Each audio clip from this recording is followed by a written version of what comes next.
svež tutorial je stigao i tema je easing. Pazi, ako te zanima animacija i After Effects, ovo je jedna od najbitnijih stvari. Easing nam pomaže da animacija izgleda prirodno, organski i pre svega profesionalno. Najsmešnije mi je kad vidim fazon TV reklamu koja je sigurno fino plaćena, a nije iskorišćen ni najobičniji easy koji je potreban jedan klik. Znači ne verate, bra. U ovom videu prolazimo kroz osnove kako bi skapirali šta je easing, čemu služi i kako se koristi. A na vama je da probate i istražite sve mogućnosti kojih ima beskonačno. Lupi subscribe i idemo na video. Napravili smo novu kompoziciju 1920x1080, 30 frame-ova, 1 sekunda, idemo. Sad pozadina mi se ne sviđa, stavit ćemo crno, lakše, lepše, bra. Ova opcija, ovde kliknemo fit, ako hoćemo na fitu ekran. Ok, idemo odmah.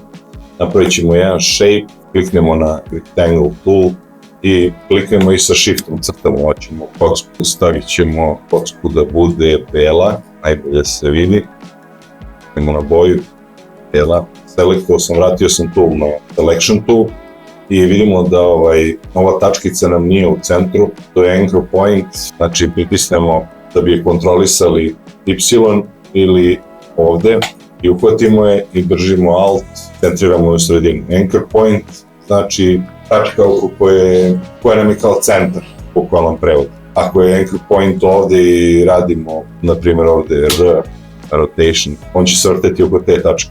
Mi hoćemo da bude na sredini. Easy, sada je ovo će biti najbolje pokažemo, možemo malo da ga smanjimo, znači ovaj shape kad smo nacrtali možemo da ovako uđemo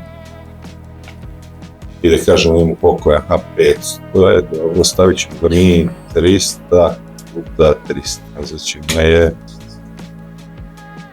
samo ipak da produžimo na 5, možemo stisnuti P za position i pomerit ćemo ga, znači možemo ga prvo staviti center, align, center, znači da nam bude na sredini, ali ovde ćemo da ga pomerimo, na primer, možemo 300.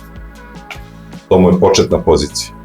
Stavljamo keyframe, držimo Alt Shift i idemo strelica desno, 10, 20, 30 i sad ćemo ga pomerimo, znači ovde bi bilo 1920, bi bio na ovoj liniji, ajde da budemo apsolutno precizni, možemo ovako, minus 300. Dobro, kocka se sad mrde. Ta leva na desno. Ovo nam je linear. Znači, kako to izgleda? Izgleda ovako. Dobro. Šta ćemo sad da uradimo? Stavit ćemo easy ease. Pogledat ćemo, selektujemo keyframe-ove, pogledamo grafiku, ovako izgleda easy. Dobro. Sledeća stvar, ako uzmemo, selektujemo, znači ovaj keyframe, to je ovaj isti keyframe, ovdje samo smo prebacili u drugi view. Naravno, ako slučajno ne vidimo ovo ovako, treba da nam bude, znači na edit speed graph.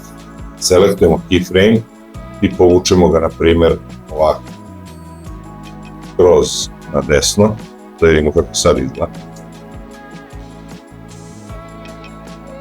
I vidite kako ima ubrzanje. Polako, pa brzo. Ajde, možemo probati, znači i desni keyframe. Ako povučemo, dobit ćemo, vidite, najveća brzina je na sredini, na pola. Oba keyframe-a su maksimum. Sad ako ovaj smanjimo, da ga selektujemo, ovaj smanjim levo, najbolje da se eksperimentiš. Znači sada on brzo krene i polako se zaustavi. I šta još nismo uradili da ide skroz desno. Naravno, ovo sada pokazujemo ekstreme i pokazujemo isto da razumete šta radi ovaj easing in, easing out, zašto je bitno i čisto za jednu prostu vežbu da vidiš razliku. Znači, polako kreće i udara, da se zakuca. Baš.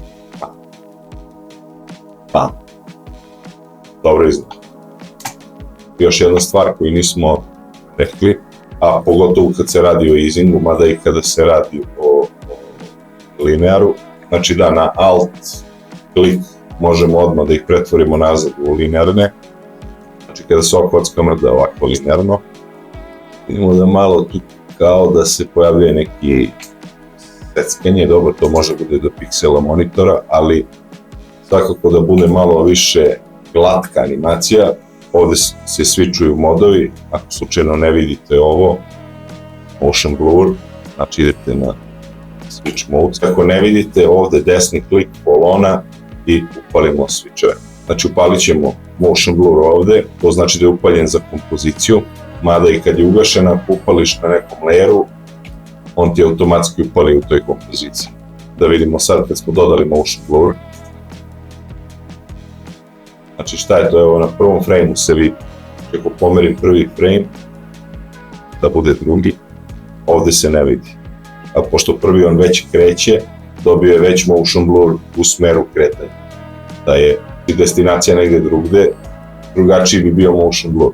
Znači ako je manja destinacija, manji je blur. Veća je veći i u pravcu kretanja. I sad ta animacija izgleda bolje, jer ima taj motion blur. E sad, a ovo se tek vidi kada upalimo, kada odemo na easy ease, još se bolje vidi, a kada odemo i, na primjer, ubrzamo ovo, maksimalno, ovde je motion blur ogromno. Stavim na full. I sada idem sa alt, frame to frame, tam, vidite kako izgleda. Na kraju dodat ću i ovaj shorts koji sam napravio, gde se vide sve animacije jedna do druge, kao i kako izgledaju njihove krive u Graph Editoru.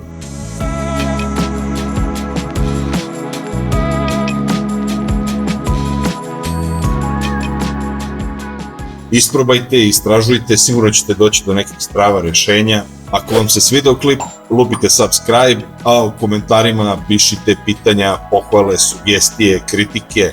Do sledećeg videa, zdravo te brate!